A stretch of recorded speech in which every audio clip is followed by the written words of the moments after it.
اللهم صل وسلم وبارك على سيدنا محمد وعلى اهله وصحبه اجمعين. ازيكم يا حبايبي؟ عاملين ايه؟ يا رب تكونوا بخير. النهارده عمر الفراخ بتاعتي 21 يوم، بسم الله ما شاء الله. جايبه اوزان معايا كويسه، معديه كيلو 200 وكيلو 300، وفي فراخ داخله على الكيلو ونص، بسم الله ما شاء الله. انا هجيب ميزان ان شاء الله الفيديو الجاي وهوزنهم معاكم ان شاء الله. طيب النهارده طبعا في كتير من حبايبي بيسالوني ان انا انزل فيتامين لمده قد ايه. انت لو متاح عندك تنزلي فيتامين من اول يوم لغايه عمر شهر، ده جميل جدا. اولا الفيتامين مفيش فيه اي حاجه، يعني هو بيحسن صحه الفرخ وبيرفع مناعته. بس لو معاك الفرخ كويس وفرخ شركات وفرخ محترم زي الفرخ اللي معايا ده، يبقى كويس جدا جدا، مش محتاج فيتامين كتير، يعني ممكن تديله لمده 15 يوم بس. مع الوصفات الطبيعيه اللي احنا بننزلها بيبقوا زي الفل، بسم الله ما شاء الله، بتجيبوا اوزان معاكي كويسه جدا. بس اهم حاجه انك تهتمي بالفرشه والتهويه والتدفئه، يعني انت تهوي كويس وتدفي كويس، خصوصا ان اليومين دول فيه شويه برد، يعني حر بالنهار وبرد بالليل، انك تحاولي تنسقي بين الليل وبالنهار. يعني بالنهار حاولي ان تفتحي فتحه تهويه تكون بحري وقبلي، بس ما تكونش مباشره على الفرخ، تكون من فوق. وبالليل اقفليهم وسيبي تهويه صغيره، يعني سيبي برضو في تهويه بالليل بس بتكون صغيره شويه، يعني لم الدنيا شويه عليهم. والتدفئه موجوده. انا بالنهار بشغل لمبه بيضه بس طول النهار لغايه بعد المغرب بساعه كمان. اشغل لمبتين حمر، يعني 400 كل واحده 200. واحده اهي، واحده في الجنب ده، واحده هنا اهي، وواحده في الجنب ده اهي، شغالين لسه لغايه دلوقتي، شغالين لسه. هنستطفيهم امتى؟ هتطفيهم لما يعني حوالي على الساعه 11 كده الظهر، لما الدنيا الشمس بتطلع وبتحمى شويه، وبروح فاصله الكهرباء دي.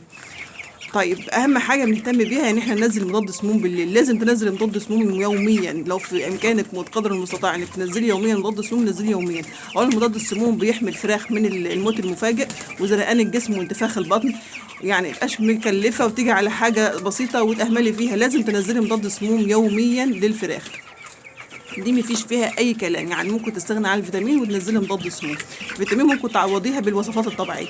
طيب الوصفه اللي معايا النهارده جميله جدا جدا. انا الدور اللي فات نزلت لكم وصفه ال العسل على الميه، على العلف. نزلت عسل على العلف، وانا بقالي يومين بحط عسل على الميه، عسل وخميره. النهارده هنزل حاجه جميله جدا جدا على الميه وهقول لكم عليها حالا. اولا دي بتزود الوزن بطريقه جميله جدا، يعني لو الفراخ عندك سارده بعون الله بتحسن الاوزان، وبتخلي الفرخ ياكل اكتر ويحول لحم، وبتخليه جميل جدا. بس اهم حاجه في الوصفه دي ان ما يكونش عنده اسهال، يعني يكون الفرخ صحته حلوه، مفيش عنده اسهال خالص، يعني يكون الحمام بتاعه كويس، الزلق بتاع الفرخ بيبقى كويس، مفيش عنده اسهالات لا حمراء ولا خضراء ولا اي الوان من الالوان دي.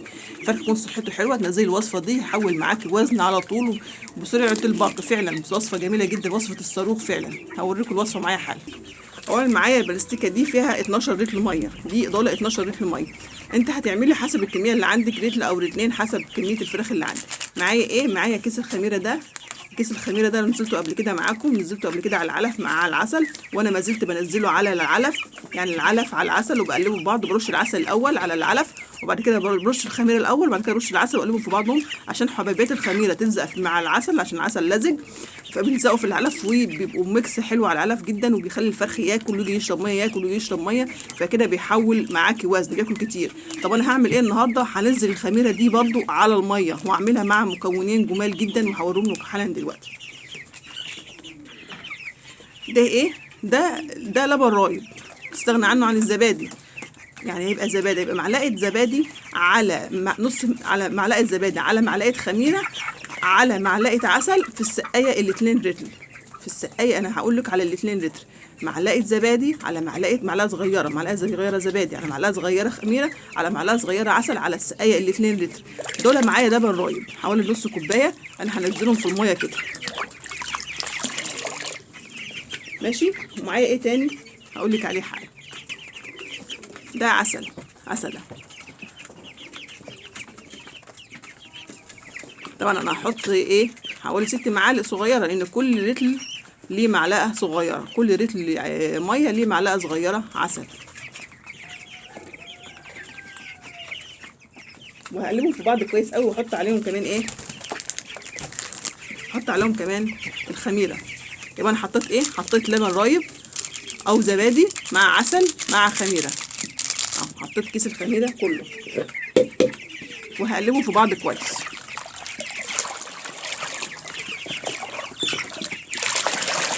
يبقى ميكس جميل جدا. الخميره بكتيريا نافعه والزبادي بكتيريا نافعه، بعون الله بيخلوا الفراخ ياكلوا ويهضموا بسرعه ويخلوهم يرجعوا ياكلوا تاني، وعلى كده بيحصلوا وزن جمال جدا جدا جدا. جيت يا جماعه تعملوا الوصفه دي، وصفه جميله جدا بعد ال 20 يوم. يعني هم النهارده عندهم 21 يوم، بعد ال 20 يوم الوصفه دي تحفه تحفه تحفه تحفه بصراحه.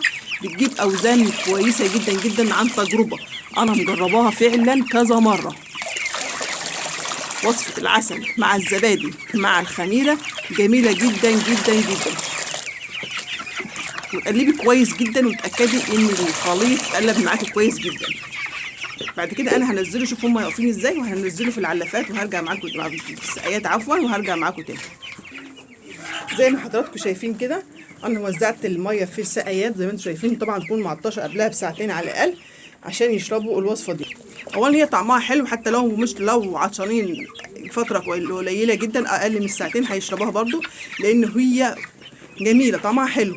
اولا لبن رايب حلو، والعسل مسكر فمسكر الميه، والخميره بكتيريا نافعه، بكتيريا نافعه جميله جدا جدا جدا. الخميره والزبادي الاثنين تحفه، الاثنين تحفه جدا في الميه. يا جماعه لو بتستفيدوا مني بقدر قليل مش كتير كمان، اعملوا لايك للفيديو، واللي ما اشتركش في القناه يشترك، وفعلوا زر الجرس عشان يوصلكم كل جديد. والسلام عليكم ورحمه الله وبركاته.